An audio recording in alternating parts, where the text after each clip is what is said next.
Good morning, everyone. How are you all? Hope you are all very good. And this is Anuj, and today I am going to have a discussion on IBPI circular. The circular is quite old. The circular was issued by the IBPI on 3rd of January 2018. So कह सकते हो कि circular काफी पुरानी है. But the importance of this circular is very much important in CIRP and liquidations. So you can see the date of the circular is 3rd January 2018, and this is the circular number IP slash 002 slash 2018. So this is the circular number and this is the circular date. Subject line of the circular is insolvency professional to ensure compliances with the provision of the applicable laws. So क्या है ये circular, किस लिए issue किया गया है, तो हम लोग इसे देखेंगे.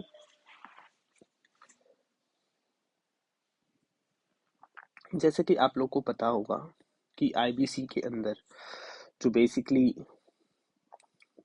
प्रोविजंस है, क्या क्या टाइप की प्रोविजंस है. एक तो हमारा CIRP corporate insolvency resolution process है, ठीक है, इसकी प्रोविजंस है. दूसरा लिक्विडेशन प्रोसेस एक प्रोविजन है. तीसरा वॉलंटरी लिक्विडेशन प्रोसेस, इसकी प्रोविजंस है. फास्ट ट्रैक इंसॉल्वेंसी का प्रोविजन है. प्री पैक इंसॉल्वेंसी रेजोल्यूशन का प्रोविजंस है. सो ये तमाम अलग अलग टाइप के प्रोविजंस हैं जिसमें इंसॉल्वेंसी की रिजोल्यूशन की बात की गई है, कंपनी की लिक्विडेशंस की बात की गई है, कंपनी की वॉलंटरी लिक्विडेशंस की बात की गई है, फास्ट ट्रैक मोड पे सीआरपी प्रोसेस को कैसे किया जाएगा उसकी बात की गई है, pre packed insolvency resolution process की बात की गई है जिसको हम लोग PPIRP प्रोसेस कहते हैं, ठीक है. So this are the various process, ठीक है, which is given which are given under the insolvency and bankruptcy code. So suddenly कि ये सारे प्रोसेस जो हैं एक कंपनी की चलाई जाती है ना, कंपनी के ऊपर चलाए, कंपनी के लिए होती है. और आपको ये तो पता ही है कि जो कंपनी होती है उसके ऊपर बहुत सारे एक्ट अप्लीकेबल होते हैं, रूल्स अप्लीकेबल होते हैं, रेगुलेशंस अप्लीकेबल होते हैं, सर्कुलर्स अप्लीकेबल्स होते हैं. कई एक बार जो ऑर्डर्स आते हैं वो अप्लीकेबल होता है, कोई डायरेक्शन इशू किया गया है तो वो अप्लीकेबल होता है. So they are the so many statutory provisions which always are applicable on a company. तो क्वेश्चन यहाँ पे उठता है कि जब एक कंपनी नॉर्मल तरीके से चल रही होती है तो उसके ऊपर तमाम प्रोविजंस अप्लीकेबल होती है. वो प्रोविजंस को कंप्लाई करना मैंडेटरी होता है. नहीं यदि कंप्लाई करोगे तो उसके ऊपर क्या फाइन, पेनल्टीज, जो भी अदर कॉन्सिक्वेंसेज हैं वो होती है, राइट.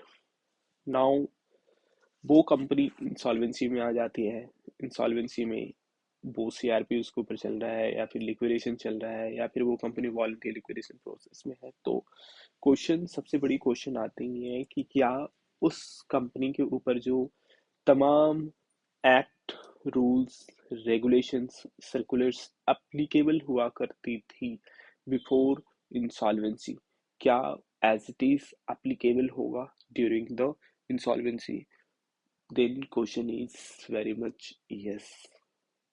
वो सारे प्रोविजंस जो कंपनी के ऊपर सीआरपी से पहले एप्लीकेबल हुआ करती थी वो सारे चीज सीआरपी में भी एप्लीकेबल होगा. तो क्वेश्चन उठता है कि वो प्रोविजंस को कौन कंप्लाई करेगा, है ना. प्रोविजन को तो कोई तो कंप्लाई करेगा. तो yes, as you know that कि जब कंपनी में सीआरपी स्टार्ट होता है तो कंपनी की जो सारा बागडोर है, कह सकते हो कि मैनेजमेंट है, वो कंपनी की बोर्ड से हट करके आईआरपी और आरपी को वेस्ट हो जाती है. सो आईआरपी और RP is suppose to run the company as a going concern, ठीक है, और गोइंग कंसर्न कंपनी को चलाना होता है. तो it's very obvious that company के ऊपर जो प्रोविजंस हैं अ, अ, उसको भी अप्लाई करना पड़ेगा, है ना। क्योंकि गोइंग कंसर्न का मतलब तो ये है कि कंपनी के जो ऑपरेशंस हैं वो तो आप करोगे ही करोगे, उसके साथ साथ जो कंपनी के ऊपर लॉस है, जो रेगुलेशंस हैं जो अप्लीकेबल होती है वो भी करना पड़ेगा, है ना। तो आपको यहाँ पे आंसर ये मिल गया होगा कि सीआरपी के बाद यदि कंपनी के ऊपर जो सारे प्रोविजंस अप्लीकेबल हुआ करते थे वो करना है, तो वो अब सीआरपी में वो आईआरपी करता है, आरपी करता है, तो it's obvious that all those provisions and rules regulations whatever applicable on the companies will be complied by the whom by insolvency professional। जो आईआरपी है या फिर आरपी है वो कंप्लाई करेगा, कंपनी यदि लिक्विडेशन में है तो लिक्विडेटर कंप्लाई करेगा, है ना। तो इसी के ऊपर आईबीपीआई की एक सर्कुलर इशू किया गया था, बिकॉज इनिशियल दौर पे बहुत सारे लोगों के अंदर एक कंफ्यूजन था, और कह सकते हो कि क्वेश्चन था कि ये कंप्लाइंसेस कौन करेंगे, नहीं करने पे क्या कॉन्सिक्वेंसेस होंगे, यदि उसके ऊपर फाइन पेनल्टी ज़्यादा है तो वो क्या होगा। तो आईबीपीआई ने इस तमाम सारे क्वेश्चंस को कह सकते हो कि सर्कुलर के द्वारा क्लैरिफाई किया और सर्कुलर के द्वारा रिजॉल्व कर दी, है ना। तो वन बाय वन हम लोग देखेंगे। So para number 1 of this circular, corporate person undergoing corporate insolvency resolution process CRP process में है, या फिर वो fast track insolvency resolution process में है ना, वो क्या है, कॉर्पोरेट इंसॉल्वेंसी रेजोल्यूशन प्रोसेस में हो, या फिर fast track insolvency resolution process में हो, लिक्विडेशन प्रोसेस में हो, या फिर वॉलंटरी लिक्विडेशन प्रोसेस में हो, under the insolvency and Bankruptcy Code 2016 needs to comply with the provision of applicable laws, acts, rules, regulations, circulars, guidelines, order, direction, etc. during such process, है ना। तो ये जो CRP process, fast track insolvency, liquidation, voluntary liquidation process के अंदर जो भी act, rules, regulation, circulars, guidelines, orders, directions applicables है वो कंप्लाई किया जाएगा ड्यूरिंग द सीआरपी, है ना। तो ये चीज़ें यहाँ पे बहुत ही अच्छे तरीके से क्लियर है कि जो भी प्रोविजंस एप्लीकेबल था बिफोर सीआरपी, वो सारे चीज़ यदि एप्लीकेबल है ड्यूरिंग द सीआरपी तो उसको कंप्लाई करना मैंडेटरी है। अब देखो, एक यहाँ पे एग्जाम्पल दी गई है ना। एग्जाम्पल्स क्या है हम लोग देखेंगे कि for example a corporate person undergoing insolvency resolution process, if listed on a stock exchange, needs to comply with the provision of the Securities and Exchange Board of India listing obligations and disclosure requirement regulation 2015, unless the provision is specifically exempted by the competent authority or becomes inapplicable by the operation of the law for the corporations. तो देखो यहाँ पे एक example दी गई है कि कोई company, एक ऐसी कंपनी है जिसके ऊपर सेबी एलओडीआर की प्रोविजन एप्लीकेबल हुआ करता है, ठीक है, before the CIRP.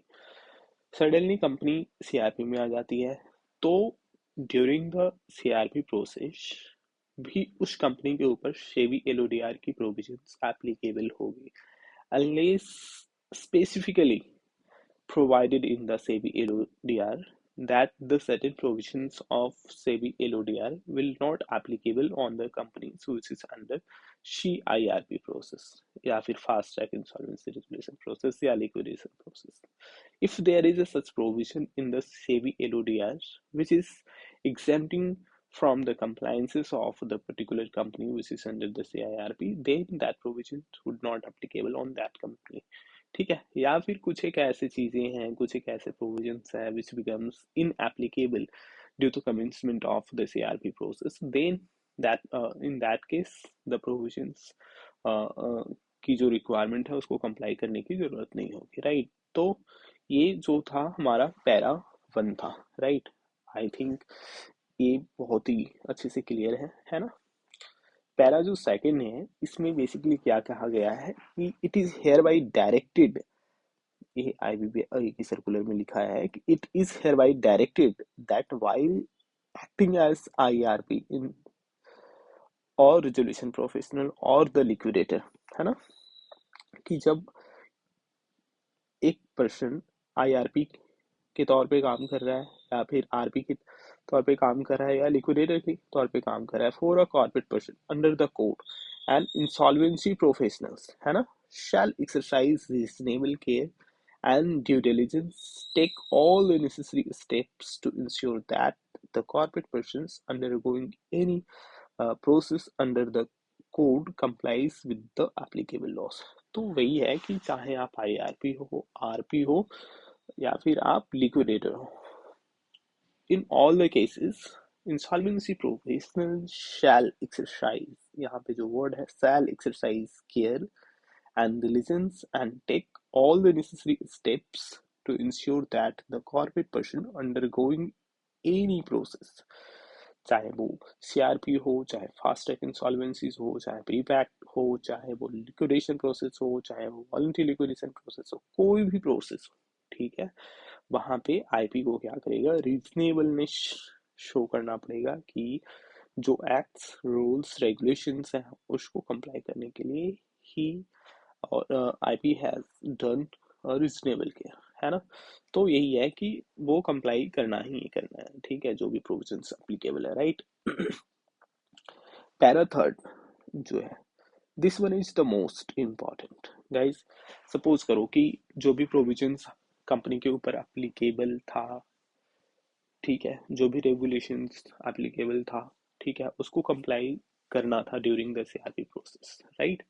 But human being है, हो सकता है कि वो कंप्लाइंस नहीं हुआ, तो ऑब्वियस सी बात है कि जब वो कंप्लाइंस नहीं होगा तो उसके नॉन कंप्लाइंसेस की जो प्रोविजंस हैं वो एप्लीकेबल होगी। नॉन कंप्लाइंसेस के लिए आपको फाइन देने पड़ सकते हैं, पेनल्टी देने पड़ सकते हैं, हो सकता है पनिशमेंट हो सकती है ना, एनीथिंग कैन बी देयर।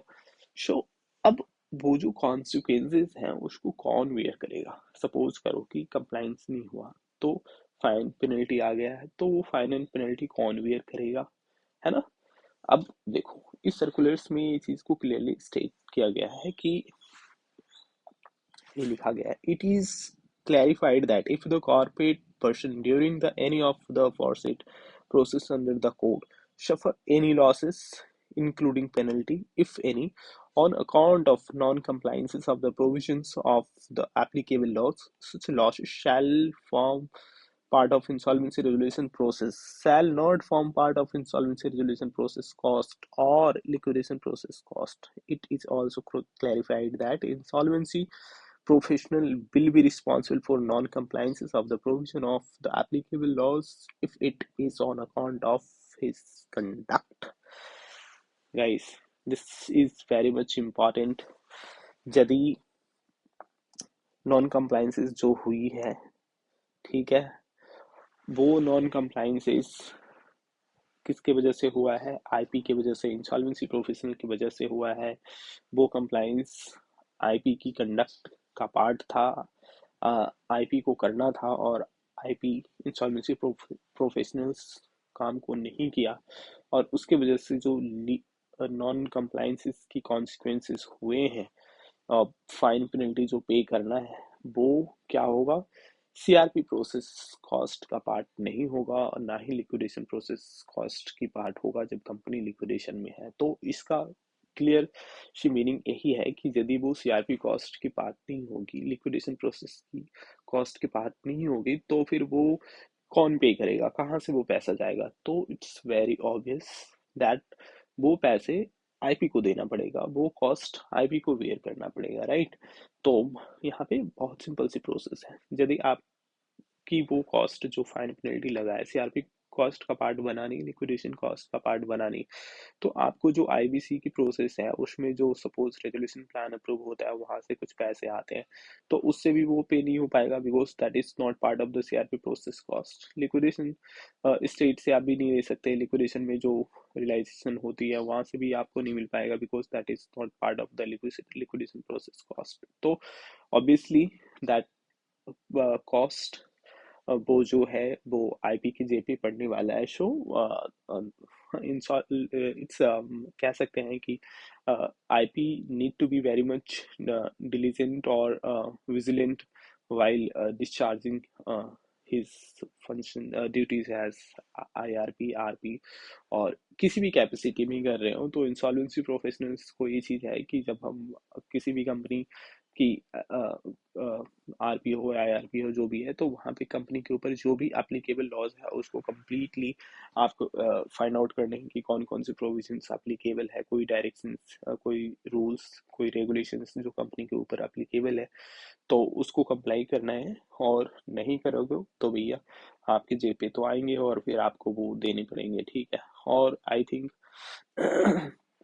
तो कई एक ऐसे जजमेंट्स में भी ये चीज़ें को अपील्ड किया गया है दैट कि द कंप्लाइंस की जो वर्डन है that is completely on the insolvency professional. So IP को कहीं से भी कोई रिलीफ नहीं मिलने वाला है इस चीज़ के ऊपर। Show whosoever is assisting to the RP or RP himself need to be very much diligent while discharging his duties in the capacity of insolvency process professionals under the insolvency and bankruptcy code। ठीक है, तो एक चीज़ है। Second चीज़, आपके नाम भी खराब होते हैं यार यदि कोई नॉन कंप्लायंसेस होते हैं और इसके ऊपर यदि सीवियर फाइन पेनल्टी इम्पोज की जाती है, तो somehow it's going to just harm your reputation as well. So be very much careful while functioning as insolvency professionals। और आज के टाइम पे तो कह सकते हैं कि आईपी की जो रिस्पॉन्सिबिलिटी है वो उसको फुलफिल करना, it's very much delicate and complicated. It's not a so easy task because there are the so many authorities who is just watching to the insolvency professionals, और सभी तरीके से insolvency professionals को sticker norms की compliance करनी पड़ रही है। So this is a part and parcel of the insolvency process, so we can't do anything. Simply we will have to just very much cautious and vigilant while acting as the insolvency professional. So guys, thank you very much for watching these videos, and I am very much hopeful that this is going to create some value addition in your knowledge if you are not knowing these provisions।